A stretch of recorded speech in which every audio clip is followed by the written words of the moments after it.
Lord అండి. దేవునికి మహిమ కలుగును గాక. చిన్న ప్రార్థన చేసుకుందామా. పరిశుద్ధ గొప్ప దేవానికి స్తోత్రం, స్తుతి, మహిమ, ఘనత, ప్రభావం చెల్లించుకుంటున్నాం నైనా. ఈ సమయంలో తండ్రి ప్రభా, పరిశుద్ధాత్మను దుఃఖపరచడం అలాగే ఆర్పివేయడం గురించి ప్రభానైనా మేము నేర్చుకుంటున్నాం తండ్రి. అవునయ్య ప్రభా, ఎంతమంది అయితే పరిశుద్ధాత్మను దుఃఖిస్తున్నారో ప్రభా, ఎంతమంది పరిశుద్ధాత్మని ప్రభానైనా పరిశుద్ధాత్మని బాధ పెడుతున్నారో నైనా తండ్రి, తెలుసో తెలియక చేసిన ప్రతి బిడ్డని క్షమించండి. ఈరోజు ప్రభావనైనా మేము ఈ విషయంలో సరిచేసుకునే భాగ్యాన్ని నాకును వింటున్న ప్రతి బిడ్డకు దయచేయమని వేడుకుంటూ యేసుక్రీస్తు నామమున ప్రార్థన వేడుకుంటూ సమర్పిస్తున్నాం తండ్రి. ఆమేన్. ప్రైజ్ లార్డ్ అండి. దేవునికి మహిమ కలుగును గాక. అయితే ఈరోజు దేవుడు మనకిస్తున్న వాక్యాంశం ఏంటంటే grieving and quenching of the Holy Spirit. Grieving and quenching of the Holy Spirit అంటే ఏంటంటే తెలుగులో పరిశుద్ధాత్మ దేవుణ్ణి దుఃఖపరచుట, పరిశుద్ధాత్మ దేవుణ్ణి ఆర్పివేయట. ఇవి ఎలా జరుగుతాయి మన జీవితంలో? అది ఎవరూ చేయరండి. నువ్వు నేనే చేస్తాం, మనమే చేస్తాం. అసలే మనము అంటే ఎవరు? మళ్ళా అన్యులు కాదు, క్రైస్తవులే. పరిశుద్ధాత్మ దేవుడు ఎవరికి ఇవ్వబడ్డాడంటే, పరిశుద్ధాత్మ ఎవరికి ఇవ్వబడ్డాడంటే కేవలం క్రైస్తవుడికి మాత్రమే. క్రైస్తవేతరులకి పరిశుద్ధాత్ముడు ఉండడు. వారి చుట్టూ అల్లాడుతూ ఉంటాడు, కానీ వారి మీద అల్లాడుతూ ఉంటాడు.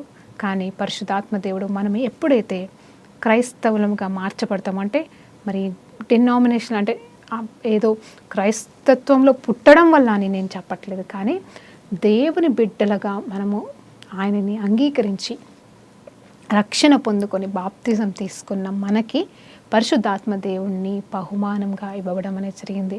అది ఎందుకంటే మనల్ని నడిపించడానికి, మనల్ని స్థిరపరచడానికి, మనల్ని దేవుని స్వరూపంలో మార్చడానికి, మనము తప్పు చేసినా సరి చేయడానికి, నిత్యం మనతో ఉండుటకు, మనల్ని అనాథగా విడిచిపెట్టకుండా ఆదరణకర్త అయిన పరిశుద్ధాత్మను దేవాది దేవుడు మనకిచ్చి ఉన్నాడు. పరిశుద్ధాత్మ అంటే నేను ఒక్కటే చెప్తానండి.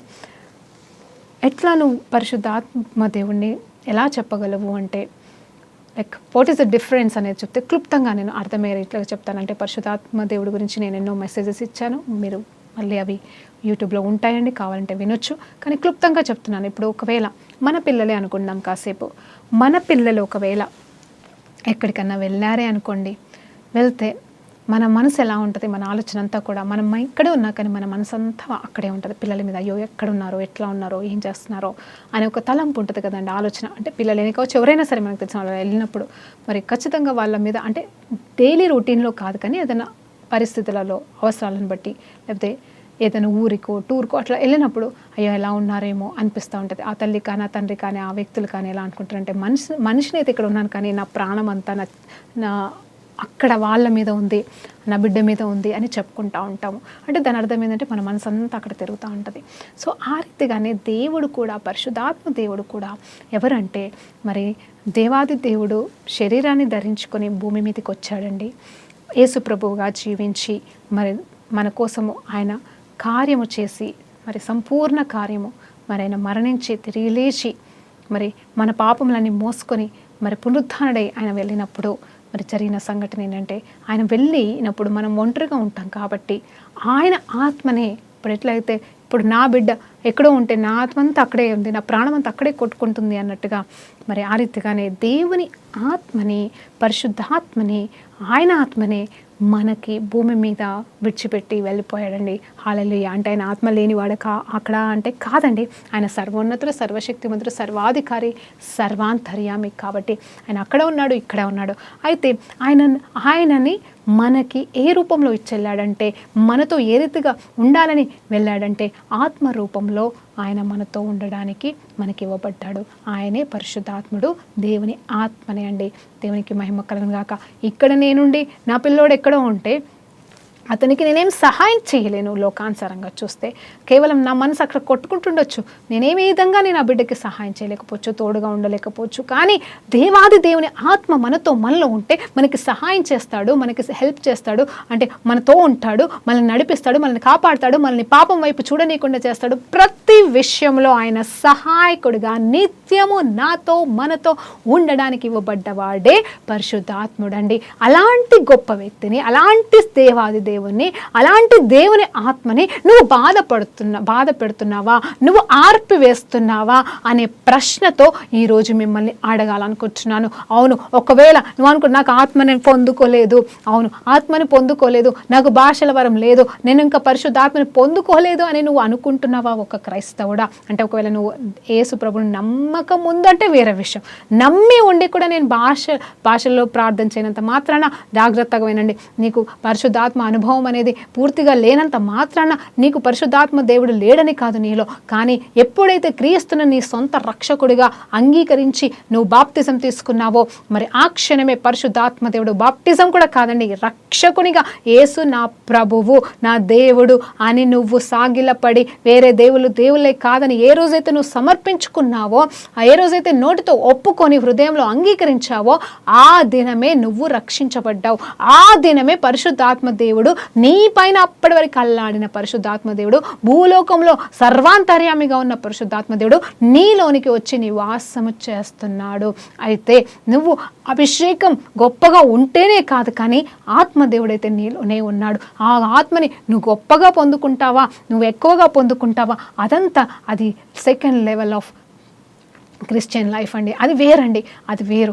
అది ఇవ్వబడిన వారికి ఇవ్వగలిగినంత, అడిగిన వారికి అడిగినంత మరి ఇచ్చేదే, మరి పొందుకునేదే పరిశుద్ధాత్మ దేవుని వరాలే కావచ్చు, అభిషేకమే కావచ్చు, అది సెకండరీ. కానీ దేవుని సన్నిధి అయితే, దేవుని ఆత్మ అయితే మనలో ఉంది. ఇప్పుడు మరలా నేను అడుగుతున్నా, ఇవన్నీ ఎందుకు చెప్తున్నా అంటే తెలియని వాళ్ళ కోసం క్లుప్తంగా అసలు పరిశుద్ధాత్మ అంటే ఏంటో చెప్తున్నానండి. మరి ఇప్పుడు నేను అడుగుతున్నాను, మనము ఏ రకంగా పరిశుద్ధాత్మని మరి దుఃఖపరుస్తున్నాము, ఏ రకంగా మరి ఆర్పివేస్తున్నాము, ఎందుకు అలా చేస్తున్నాము అనే దాని గురించి మనం ఆలోచన చేద్దాం. అయితే నాకు ఒక ప్రశ్న వచ్చింది. ఈ పరిశుద్ధాత్మ దేవుణ్ణి కొత్త నిబంధనలనే పొందుకుంటున్నాం కాబట్టి పాత నిబంధనలో మరి ఆయన్ని బాధపరచలేదా అనే ఆలోచన నాకు వచ్చింది. పాత నిబంధనలో కూడా పరిశుద్ధాత్మ దేవుడు ఉన్నాడు, ఆయన అప్పుడు ఉన్నాడు, ఇప్పుడు ఉన్నాడు. మరి కొత్త నిబంధనలోనే మరి ఇక్కడ మనం పొందుకున్నామా అంటే కాదండి, పాత నిబంధనలో కూడా పరిశుద్ధాత్మ దేవుడు ఉన్నాడు. అయితే పాత నిబంధనలో పరిశుద్ధాత్మ దేవుణ్ణి మరి అంటే దేవుని హృదయమే అండి, ఇంకా దేవుని ఆత్మనే, ఆయన మనసుని ఎలా బాధ పెట్టారని చూస్తే మరి ఆది కాండము 6వ అధ్యాయంలో చూడొచ్చు. మరి 6-7 వచనం, ఆది కాండము 6వ అధ్యాయం 6-7 వచనాలు మనం క్లుప్తంగా ధ్యానించినప్పుడు అక్కడ ఏమని ఉంటుందంటే, యెహోవా చూసి నరుల చెడుతనం చూడండి, నరుల చెడుతనము భూమి మీద గొప్పదనియు, వారి హృదయం యొక్క తలంపులన్నీ కూడా ఊహకంతయు ఎల్లప్పుడూ కేవలము చెడ్డవనియు, మరి యెహోవా చూసి తాను భూమి మీద నరులను చేసినందుకు యెహోవా సంతాపము నొంది తన హృదయములో నొచ్చుకొనెను. చూడండి, తన హృదయంలో నొచ్చుకొనెను. ఇదిగో నేను మనుషులనైతే తయారు చేశాను, కానీ వారి హృదయం అంతా కూడా పాపమే ఉంది, వారి హృదయం అంతా కూడా దోషముతోనే నిండిపోయి ఉన్నది, వారు ఊహలన్నీ కూడా తలంపులన్నీ కూడా పాపమయంతో చెడ్డవిగా ఉన్నాయి అని చెప్పేసి అక్కడ దేవాది దేవుడు తన హృదయంలో నొచ్చుకుంటున్నాడటండి, బాధపడుతున్నాడంట. ఇదిగో ఆయన గాయపరచబడుతున్నాడు. ఎవరి ద్వారా అంటే మనుషుల ద్వారా.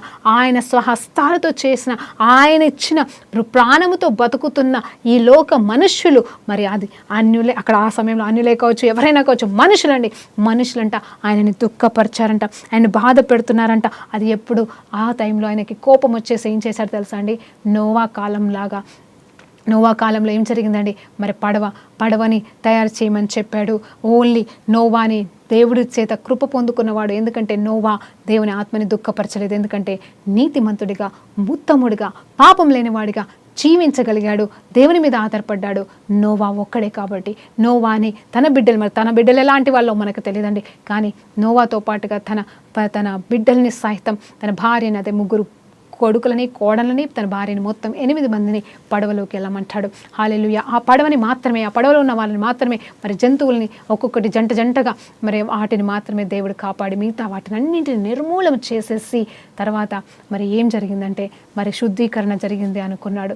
కానీ అక్కడ అందరైతే నాశనం అయిపోయారు. నోవా మాత్రమే ఉన్నాడు, నోవా పిల్లలు మాత్రమే ఉన్నారు. వారి ద్వారా మరలా ఆ వంశావళి అంతా కూడా మరి అభివృద్ధి పొందుకుంది. జనాలు పెరుగుతూ వస్తారు, ఇంకా వీళ్ళు మంచిగా ఉంటారు, నా హృదయానికి దగ్గరగా ఉంటారు, నన్ను బాధ పెట్టరు, నాకు ఇష్టానుసారంగా జీవిస్తారు, నేను వీళ్ళని ఎట్లా చెక్కానో అలాగే ఉంటారు అని ఆశపడ్డాడండి. కానీ తర్వాత వాళ్ళందరినీ నాశనం చేసిన తర్వాత తండ్రి ప్రేమ ఎంత బాధపడిందంటే 8వ అధ్యాయం, జాగ్రత్తగా వినండి, 8వ అధ్యాయం నేను ఇవన్నీ ఎందుకు చెప్తున్నానో మీరు జాగ్రత్తగా ఒక్కొక్క పాయింట్ ఆలోచన చేసుకోండి. ఎందుకంటే అక్కడ 8వ అధ్యాయంలో నోహా కాలంలో అదంతా జరిగిన తర్వాత ఒక మాట అంటూ ఉంటాడు.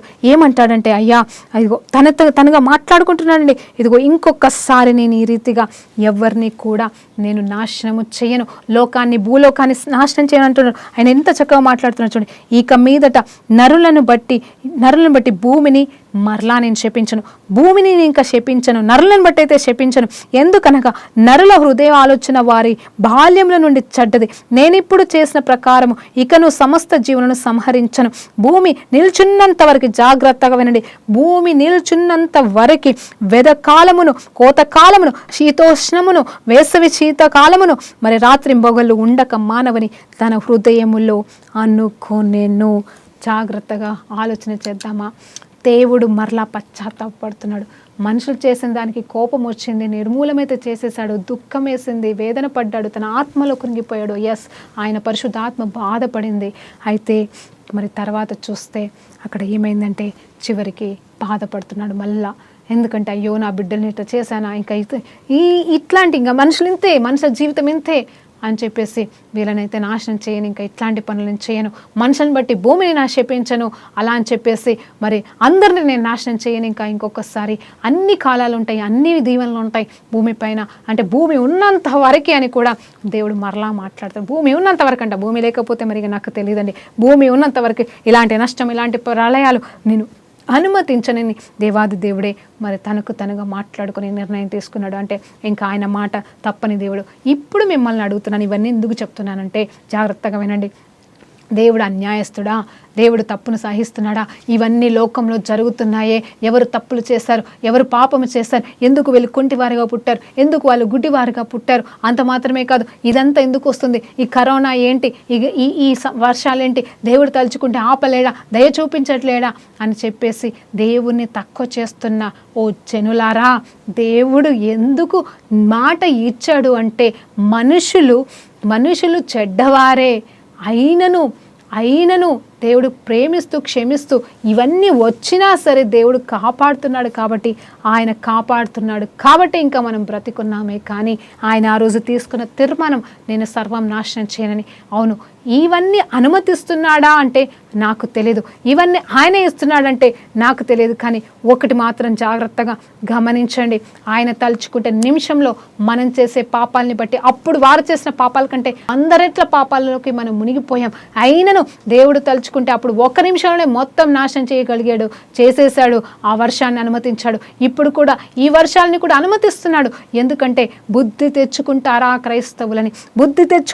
క్రైస్తవులు మొట్టమొదటిగా. ఎందుకంటే సత్యం తెలిసిన వాళ్ళు క్రైస్తవులే అండి. సత్యం తెలిసి, వాక్యం తెలిసి, రాకడ తెలిసి, వచ్చేది ఏంటి, రాబోయేది ఏంటి, సంఘటనలు ఏంటి, అన్ని A to Z తెలిసి కూడా మౌనంగా ఉండి దేవుని ప్రశ్నిస్తూ దేవుడు అన్యాయస్తుడు అని చెప్పేసి మాట్లాడుతున్న క్రైస్తవులారా, ఈ రోజుకైనా ఇప్పటికైనా మనం మారదామా?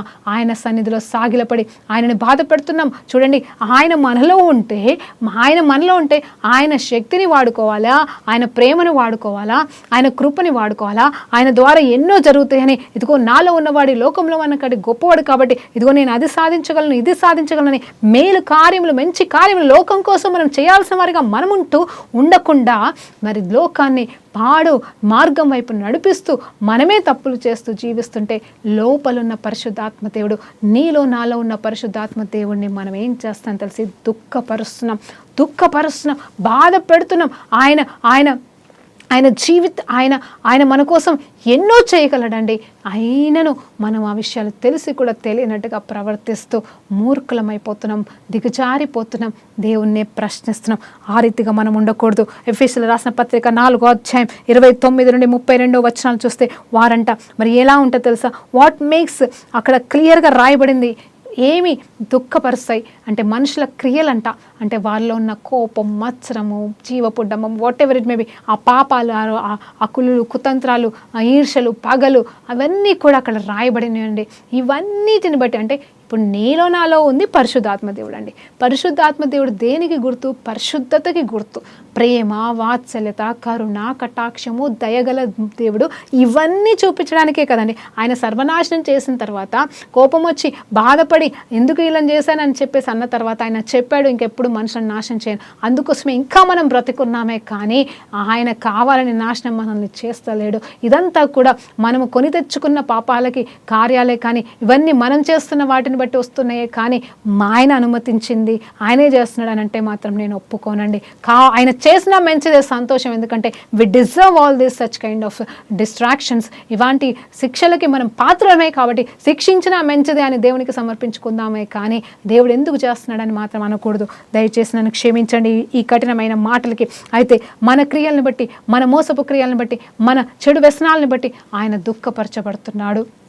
అయితే ఆ తర్వాత మరి 1 తెస్సలోనికీయులకు రాసిన పత్రిక 5వ అధ్యాయం 19వ వచనంలో చూస్తే ఆయన ఆత్మని మనం ఆర్పివేస్తున్నామంట.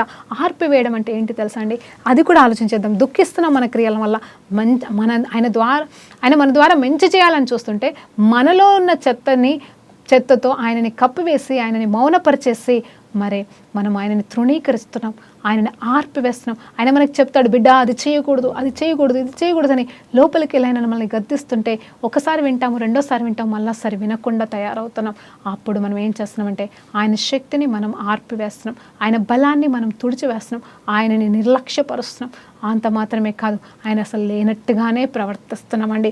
ఆయన ఎంతగా మనం దుఃఖపడిస్తే మన జీవితానికి అంతమేముందండి? నాశనమే, వినాశనమే, నరకమే కాకుండా ఏమన్నా ఉందంటారా చెప్పండి? మరి దేవుని హృదయంలో దేవుని ఆత్మ ఉన్నప్పుడే ఆయన దూరం నుండే బాధపడుతుంది మనుషుల క్రియలను చూసి.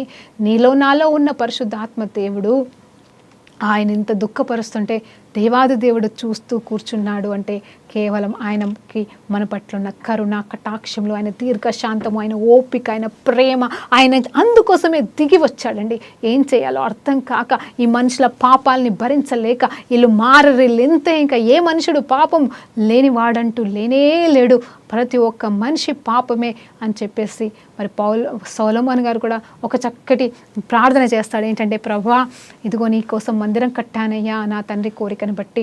ఇదిగో అయ్యా దీని తట్టు ఎవరైనా తిరిగి ప్రార్థన చేస్తే, దీనిలోకి వచ్చి ఎవరైనా ప్రార్థన చేస్తే మా ప్రార్థన ఆలకించయ్యా. ఎవరైనా సరే, ఎప్పుడంటే శత్రువులు ఆటంకపరిచినప్పుడు, శత్రువులు వచ్చినప్పుడు ప్రార్థన చేస్తే జవాబు.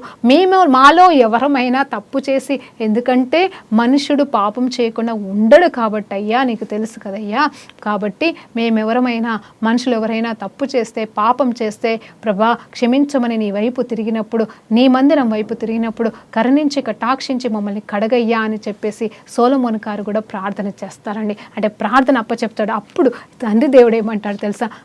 కరెక్టే, నువ్వు చెప్పినట్టుగానే, అవును, మనుషులు ఎవ్వరూ కూడా పాపం లేకుండా ఉండరు, కానీ నా వైపు తిరిగినప్పుడు నేను క్షమిస్తాను అని చెప్పేసి ఒక చక్కటి సూచన అప్పుడే పాత నిబంధనలను ఇచ్చి ఉన్నాడు. ఇప్పుడు కొత్త నిబంధనలో ఇదిగో 1 యోహాను సువార్త 1వ అధ్యాయం 7, 8, 9 వచనాలు చూసినప్పుడు నమ్మదగిన దేవుడు ఏమంటున్నాడంటే, అవునండి, నమ్మదగిన దేవుడు అంట. ఆయన ఎంత నమ్మదగిన దేవుడు అంటే, ఇదిగో మీరు తప్పు చేస్తే, పాపం చేస్తే దయచేసి నా వైపు తిరిగి క్షమించమని అడగండి, తప్పులు ఒప్పుకొని విడిచిపెట్టండి అని ఆయన మనల్ని బ్రతిమలాడుకుంటున్నాడు. అప్పుడు నేను మిమ్మల్ని క్షమిస్తాను, నేను మిమ్మల్ని క్షమించుటకు నమ్మదగిన వాడునని అంటున్నాడు. అవునండి, ఇవన్నీ మర్చిపోయి, ఈ సత్యాలు మర్చిపోయి, ఇది వస్తుంది, దేవుడు అది అనుమతించాడు అని చెప్పేసి వాటి గురించి మనం పోట్లాడుతున్నాం, దేవుని దూషిస్తున్నాం. దేవుడు ఎక్కడున్నాడు, దేవుడు ఇంకెప్పుడు చేస్తాడు, ప్రార్థన చేస్తున్నాం, అడుగుతా ఉన్నాం, ప్రభా తప్పివేయి, తీసివేయాల్సింది అవి కరోనాలు, వర్షాలు, వరదలు కాదండి. మనలో ఉన్న చెదారాన్ని తీసిపడేద్దాం, మనలో ఉన్న దూషణను తీసేద్దాం, మనలో ఉన్న ఈ క్వెంచింగ్ ఆత్మని, ఇదిగో ఆత్మని దుఃఖపరుస్తున్న స్వభావాన్ని, పరిశుద్ధాత్మని ఆర్పివేస్తున్న స్వభావాన్ని ముందు మనం తీసి పడేస్తే అప్పుడు దేవుడు రాకడా వచ్చినను, ఈ లోకమంతా మునిగిపోయినను, ఏమైనను రక్షణ పొందుకున్న మనము, దేవుని మందిరములుగా పిలువబడుతున్న మనము, ఈ శరీరం అనే మట్టిలోనికే కలిసిపోయినను, మన ఆత్మ, మన ప్రాణం మాత్రం దేవుని దగ్గరికి వెళ్ళి దేవుని సన్నిధిలో గంతులు వేస్తూ హల్లెలూయా స్తుతి కీర్తనలు పాడుతూ ఆయన సన్నిధిలో గోజాడే వారంగా ఉండిపోవచ్చు. హల్లెలూయా, దేవునికి మహిమ కలుగును గాక. ఇదండి క్రైస్తవ జీవితం, ఇదండి క్రైస్తవ ఆరంభం, ఇదండి క్రైస్తవ ప్రయాణం, ఇదండి క్రైస్తవుడి అంతం. అంతేకాని ఇది అంతమైందా అది అంతమైందా కాదు. ఇక్కడ చూడండి క్లియర్గా చెప్తున్నాడు, దేవుడు మాట చెప్పాడంటే అది నెరవేర్చుతాడండి.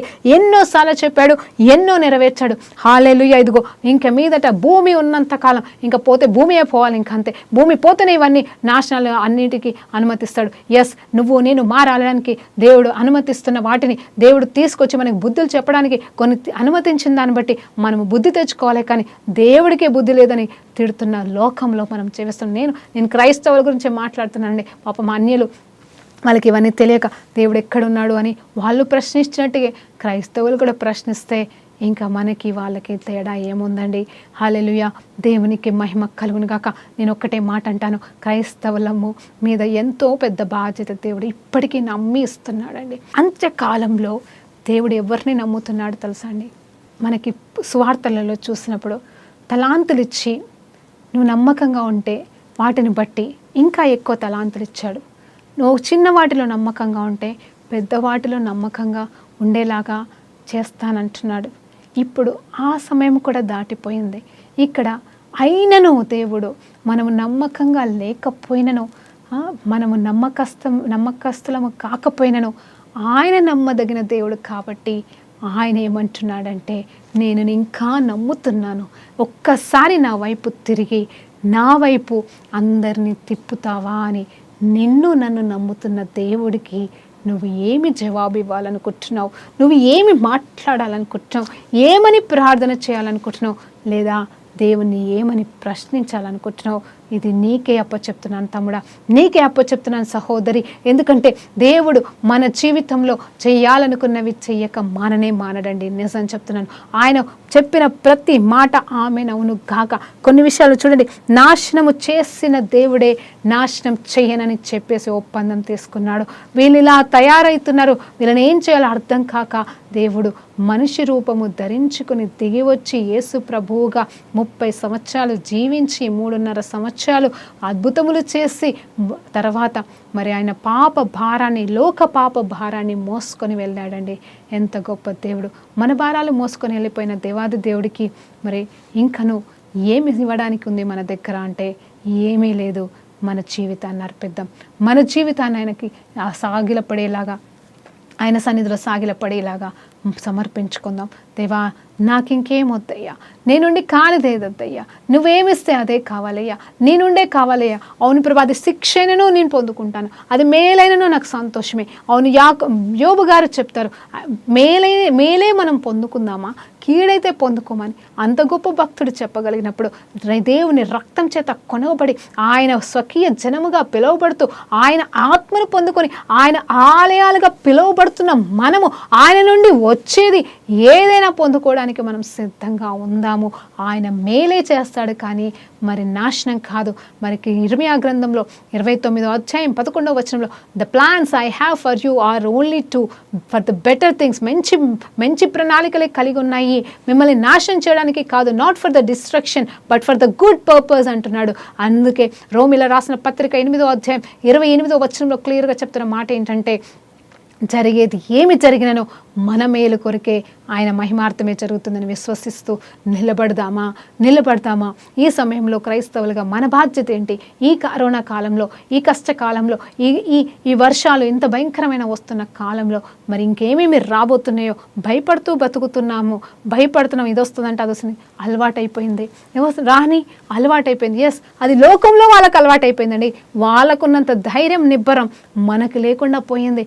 వాళ్ళకి వచ్చింది నిబ్బరం, ఎలా వచ్చింది తెలుసా? బండలైపోయారు. ఏదో జరుగుతుందంటే జరగని, వాళ్ళు చెప్పారు వీళ్ళు చెప్పారంట జరగని, జరిగిందేదో జరిగింది, బ్రతికినంత కాలం హ్యాపీగా బ్రతుకుతాం, పర్వాలేదు, భయంతో బతుకుదామా, సంతోషంగా బతుకుతామా, ఉన్నంతలో బతుకుతామా అని బ్రతుకుదామని నిర్ణయం అయితే తీసుకున్నారు. ఎలా అయినా పర్వాలేదని వాళ్ళు నేర్చుకున్నారండి కొన్ని పాఠాలు అన్యులు. కానీ క్రైస్తవులైన మనమేం చేయాలి? మన బాధ్యత ఏంటి? ఈ అంత్యకాలంలో మనం ఎంతమంది అగ్నిలోకి వెళ్ళి లాగినట్టుగా లాగాలి, ఎంతమందిని దేవుని వైపు తిప్పాలనే సత్యం గురించి ఆలోచించడమే మర్చిపోయాము. ఇంకా దేవుడు ఎక్కడున్నాడు, దేవుడు ఎందుకు మా మొరలు ఆలకించట్లేదని చెప్పేసి ప్రార్థనలు చేస్తూ ఉపవాసాలు చేస్తూ అక్కడితోనే మనం ఆగిపోతున్నాము. ఆ జవాబు రానంత మాత్రాన దేవుడు నిద్రపోతున్నాడు అనుకుంటున్నామేమో, కానీ కాదమ్మా, మన ప్రార్థనకి జవాబులు వస్తున్నాయి. కరోనా ఆగిపోలేదా? ఆగిపోయింది. కరోనా వర్షాలు ఆగిపోలేదా? ఆగిపోతున్నాయి. మన ప్రార్థనలు ఆలకిస్తున్నాడంటే 100% ఆలకిస్తున్నాడు. కానీ మనకంటూ బాధ్యతలు చెప్పుతున్నాడు. నమ్మకమైన దాసుడా అని పిలిచాలంటే, ఆయన మనల్ని పిలవాలంటే ఇప్పుడండి నిజమైన తరుణం, ఇప్పుడండి నిజమైన బాధ్యత మనకి ఆయన ఇస్తున్నాడు. అదేం బాధ్యత అంటే, నువ్వేమి చేయగలితే అదే చెయ్యి. ప్రార్థన చేయగలితే ప్రార్థన చెయ్యి, మరి స్వార్థ చెప్పగలితే స్వార్థ చెప్పు. ఇదిగో ఏమి చేయగలితే అది చెయ్యి. అది చేస్తే దేవుడు నిన్ను చూసి ఆనందిస్తాడు. నువ్వు చేయలేని దాన్నైతే దేవుడు ఎప్పుడు యాక్సెప్ట్ చేయడం అంటే ఎక్స్పెక్ట్ చేయడు. దేవుడు నీ నుండి కోరుకోడు. నువ్వు చేయలేని దాన్ని ఆయన అడగడు. కానీ నువ్వు చేయగలుగుతావా నా కోసం? ఇదిగో బండ సందులోకి వెళ్ళి చూస్తున్నాడంట. ఎవరైనా ఉన్నారా, ఒకరైనా ఉన్నారా? ఐజయా ప్రవక్త దగ్గర చెప్పొస్తున్నాడు.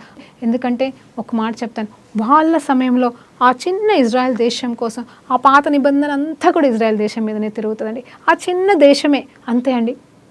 ఆ చిన్న దేశం మన ఒక రాష్ట్రం అంతా ఉండకపోవచ్చు. ఆ చిన్న దేశం నిమిత్తము దేవాది దేవుడు అంత ప్రయాసపడ్డాడు.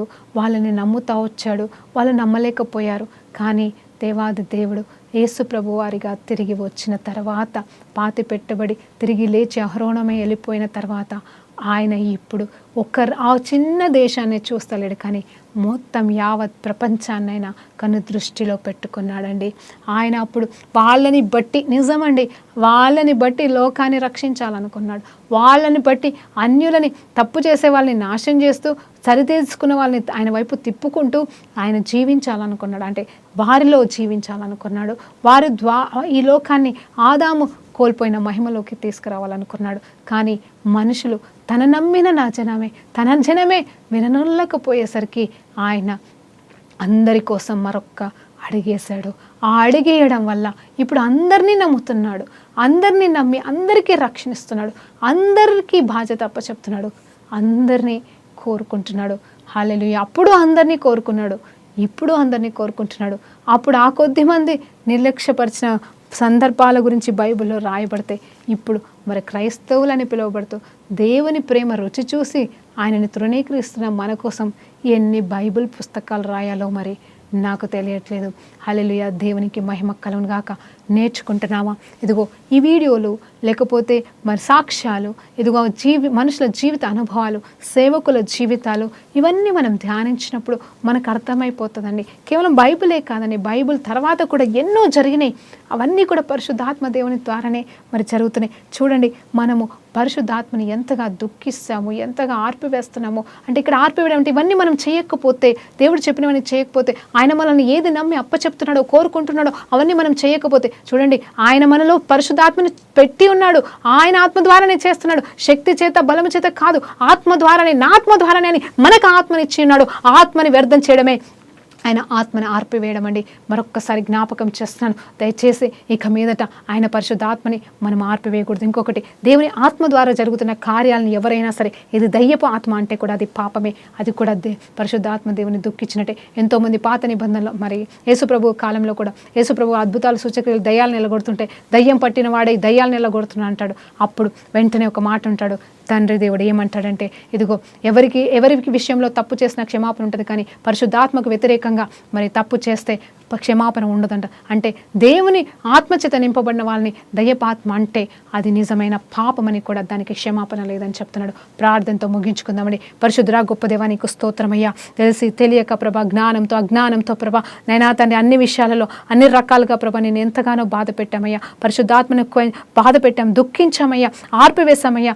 ఈ రోజు నుండి ప్రభానైనా మండే ప్రభానైనా తండ్రి లాగా నువ్వు నిత్యము మాలో మండేవాడిలాగా ఉండు ప్రభా, మండే సూర్యుడిగా ఉండు ప్రభా, మండే అభిషేకంగా ఉండు ప్రభా. మాలో తండ్రి నీ ఆత్మకార్యములు జరిపించయ్యా. నీ ఆత్మకార్యములు మెండుగా జరిపించి ఎంతో మందిని నీ వైపు తిప్పుకునే పరిశుద్ధాత్మ కార్యములు మా ద్వారా జరిపించమని పరిశుద్ధాత్మ దేవా మిమ్మల్ని నీ వేడుకుంటుండగా కృప చూపించమని యేసుక్రీస్తు నామములో ప్రార్థన వేడుకుంటూ పొందుకుంటున్నాం తండ్రి. ఆమేన్. ప్రైజ్ లార్డ్ అండి. దేవునికి మహిమ కలుగును గాక.